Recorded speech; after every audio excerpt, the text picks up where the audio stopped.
Morning বন্ধুরা, রাধে রাধে। তোমাদের চা খাওয়া হয়ে গেছে? আমার তো আজকে কি দেরি হয়ে গেছে ঘুম ভাঙতে। আসলে কালকে মেয়ে নেই তো, অনেক রাতে ঘুম এসছে।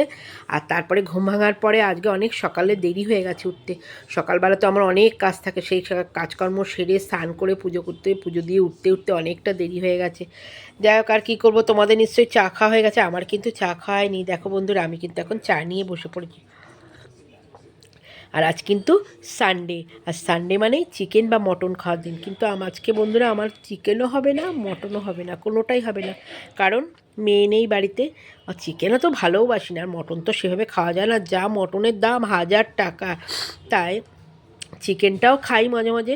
তা এক পিস ইচ্ছা হলেন, খুব একটা যে ভালোবাসি মানে খেতে ইচ্ছা করে না, কেমন একটা গন্ধ লাগে।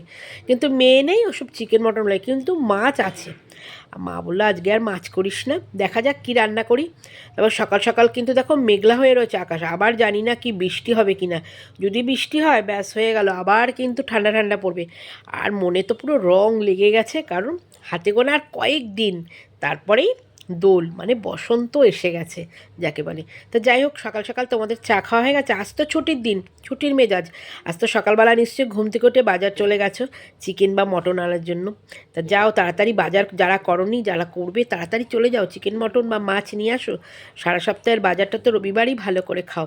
আর যদি ঘুরতে যাও আজ অবধি বা এখনই যাও, এরপরে কিন্তু আর রোদের যা তাপ, এই যে শীতকালে যে চেহারার রঙটা বানিয়েছো, এই গরমকালে যদি বেরো এর রঙটা পুরো একদম নষ্ট, মানে পুড়ে একদম হয়ে যাবে।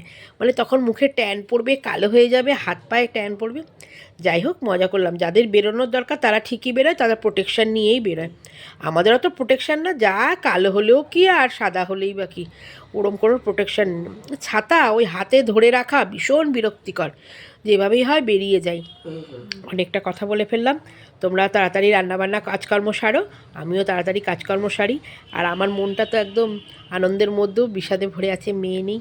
মেয়ে আসার অপেক্ষায়, মেয়ে তো এখনও পৌঁছায়নি, মেয়ে আসবে, মানে পৌঁছাবে আজ, সরি, মেয়ে আজ সবে পৌঁছাবে, তারপর তো সে ঘোরাফেরা করবে, আসবে তারপরে। ঠিক আছে বন্ধুরা, আর বেশি কথা বললাম না, দেখা হবে পরের ব্লগে। টাটা। তাড়াতাড়ি রান্নাবান্না সারো, আমিও তাড়াতাড়ি কাজকর্ম সারি।